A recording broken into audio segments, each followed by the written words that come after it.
So a little bit of context behind breaking through the noise, how to differentiate your brand. And to be able to do that, I'd like to tell you a little bit about MKA Insights. So the organization is really a strategic advisory firm that focuses on globalization, transformation, and growth planning. Our firm services the life science, bioprocessing, clinical diagnostics, and cell and gene therapy markets. An example of a globalization initiative we currently have underway is a firm in the life sciences tools market that's looking to grow and expand in the European market. They're just under $20 million in revenue, and they have a small toehold in the European market. They want to be able to plan for growth for the future. So they've engaged us to identify what that looks like. So that project is dual, globalization and growth planning, because as part of that exercise, we're identifying gaps in their core go-to-market strategy that they need to correct in order to be able to support the level of expansion that they want to have in Europe and beyond. An example of a transformation initiative is a clinical diagnostics company that we're working with to transform the way they go to market. They have a relatively new breakout technology that's been fairly widely adopted, and they're working to continue to transform that service.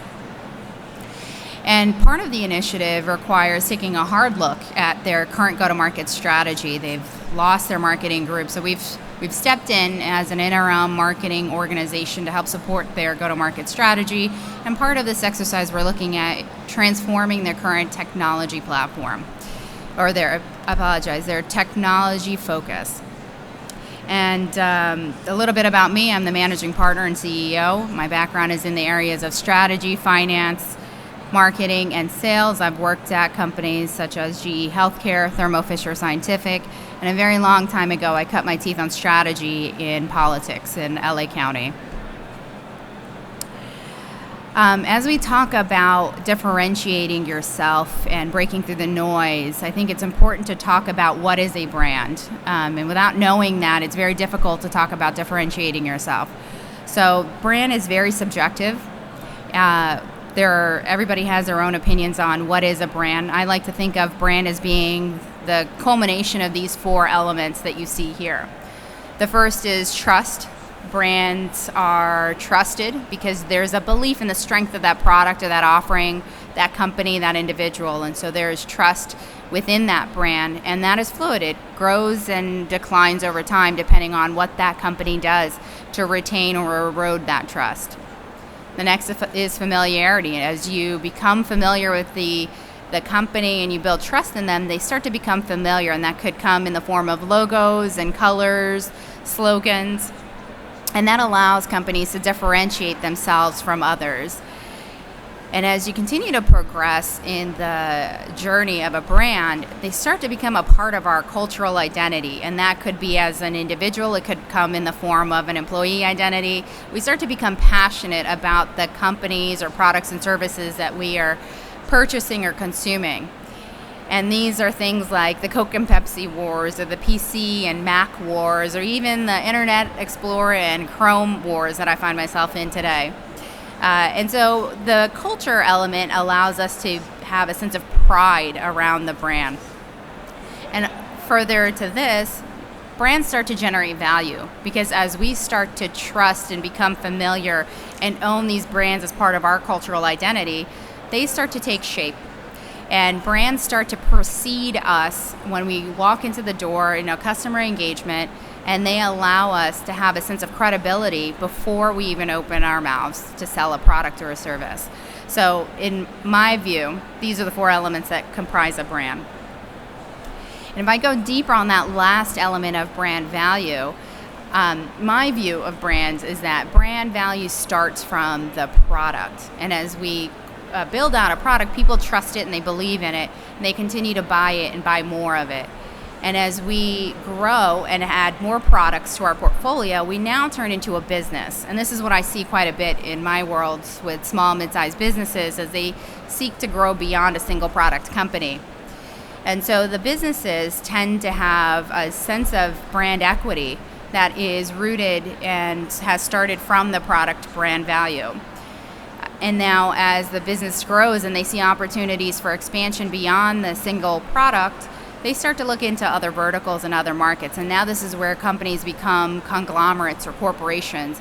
And this is how brand starts to ladder up from a product to a business to a corporate. One of the interesting things to note here is that brand is highly tracked and measured.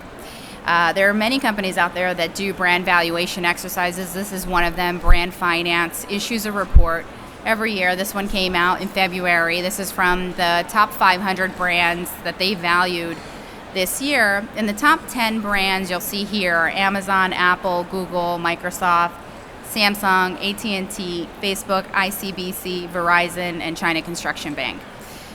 Should come as no surprise that these are all consumer brands. 8 of the top 10 are technology, social, or Amazon, which is a technology retailer.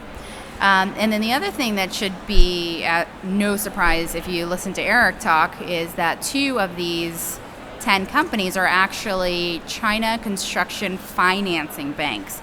So given the rate of growth in the economy in China, 2 of the top 10 valued brands in the world are from China, and they are based in financing. The charts to the right will show you how brands are fluid and they grow and decline over time. And you'll see that in Amazon's case. They grew, if I just eyeball this chart, about 4 times from what they were about 6 years ago. And Apple was really the leader, and you can see how they took a hit in 2016 and have since clawed their way back up and are still not the leader, but are in second position. Now, if I overlay this similar chart to our industry in pharma and biopharma, we can see that the top 10 brands within the pharmaceutical space are actually what I would also consider a conglomerate, where they have a footprint in crop science, agriculture, diagnostics, pharmaceuticals, and even biologics. The other thing to note about the pharma brands is that they're 1/26th the value of all of the top 500 brands. So I think Amazon had a valuation of about $190 billion. These brands started about $7 billion. And if you were to overlay these brands into the top 500, you'd see that they really start at about 292, about 300 with Roche leading the charge. And again, a similar chart to the right that'll show you the nature of the fluidity of these brands. One more about the nature and the value of these brands, and I'll overlook the top graph and really hone in on that bottom section of this chart, which is the top metrics by sector.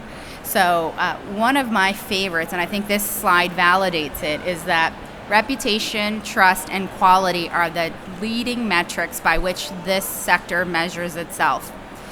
And I find that interesting because a lot of the companies that I work with and I talk to and have worked for in the past all want to be the top quality, have the best reputation, and want to be trusted. And I have said in the past, well, do you want to be the Four Seasons or do you want to be the Motel 6? And they always say, I want to be the Four Seasons. Well, let's take some lessons from the hoteling industry and see what they're doing, because they're doing it the best. These are the top metrics amongst the hoteling industries. And then some of the other metrics that this company tracks is net promoter scores, which comes as no surprise. Automotive industry, highly driven by recommendations. Surprise to me is that there is strong loyalty among beer drinkers. So you like your beer and you're going to stick to it, and there's no changing that.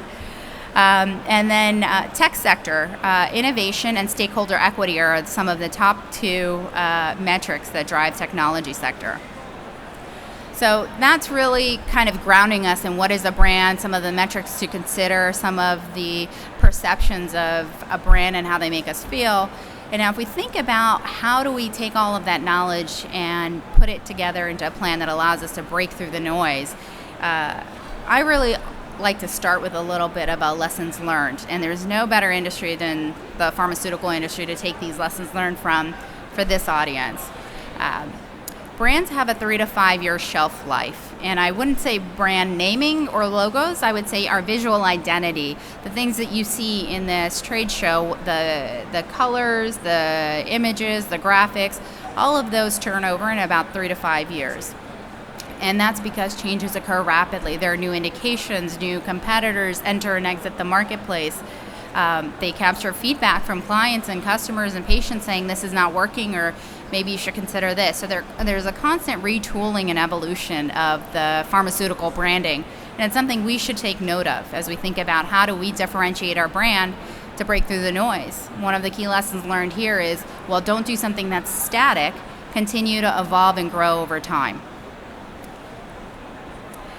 So the punchline here in terms of how to break through the noise is taken from a current case study, the company that we're working with in the clinical diagnostics space to help them transform their current marketing presence. There are several elements that go into putting together their new marketing footprint. But one of the things that we tried to do is consolidate it into an easy to digest understanding of what we did. And so one of the things that they were very adamant about is the name, and how does the name resonate with what the offering is. And their historical naming was very explicit, and it led to a lot of confusion. It was the technology, it's the product, it's the company, it's the service. And our recommendation is not to go down that path because it limits the company's future growth if they were to deploy a new technology or acquire a completely different offering. But at some point, the name needs to resonate with the offering. So how do we do that? We do that in a delicate manner. The other thing that we took note of is the technology. How do we incorporate visuals that are a gentle nod to the technology without overdoing it? We believe in being artistic about putting together a brand visual identity. It doesn't have to be obtrusive. It just needs to be enough that people can make the dots and the connections on their own. And is it differentiated? One of the biggest things that I want to make sure my clients understand is that what we're putting in front of them is different than what anyone else is doing in the marketplace. So a big challenge when you do these market analyses to see what the competition is doing, you tend to Pareto to the middle and you start looking like the competition. So when you're differentiating yourself, there is a cautionary tale not to fall into the pitfall of looking like everyone else. Try and be bold and differentiate yourself. Staying power is another question that we asked when we were putting together this brand exercise for them. Is this something we feel comfortable with having and owning for the next 2 to 3 years? And if so, let's do it. If not, let's scrap it and restart. Relatability is another element we asked. Does this resonate with our intended audience? Is it the right images? Are we evoking the right emotional response from the people that are viewing these images? And so if it doesn't, let's scrap that again. And all of this is really driving to impact. So you take all of these elements and try and make a statement or an impact. And I think in this trade show, BIO being one of the largest ones in our space, the problem is there's so much white noise. You walk through all these booths and you're always wondering, what do they do? What is their offering? What is this gimmick?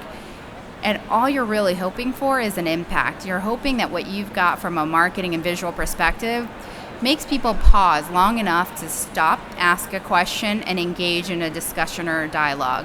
And so that impact is different based on whether it's a trade show presence or a website presence or a print piece. So we always like to ask, did we make the impact? Did we cause someone to pause long enough to want to learn more? So if I were to boil it down into 7 things, it started off with 5, but I couldn't contain myself, so it went to 7. What are the 7 things you need to do to break through the noise? The process approach, and it's, nothing is really prescriptive in business, and it's very hard to try and put it into an itemized list. But if I were to try, this is what I would say. I would say, understand how you are perceived today. Understand what you are doing well and not so well. Ask a lot of questions. Learn what your competitors are doing well and not so well. Benchmark against the best. And if we can learn anything from the hoteling industry, it's that you don't have to just look inside your industry to find who's doing it the best. Look outside your industry for inspiration on how you can do it better. And then understand how your customers are buying and what they're buying and why they're buying it.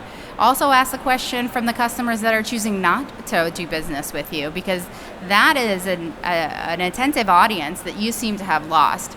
And going forward, let's figure out how to bring them into our ecosystem and grow that book of business.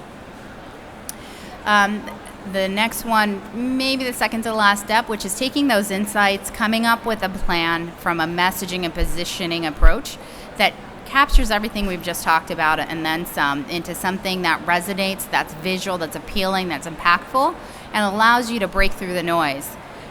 And then finally, and I think most importantly, spend the money to do it right. I think one of the biggest feedbacks and points of consternation that I have is we walk through these exercises with our clients, both when I worked at Thermo and GE, as well as these external clients I now deal with.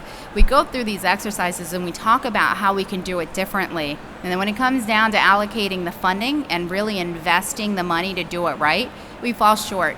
And I think that's where we all fall short. So my biggest recommendation is you can go through these steps and these exercises, but if you don't have the funding and you don't have the conviction to change the way you do things, none of this is going to make an impact. So invest in your future.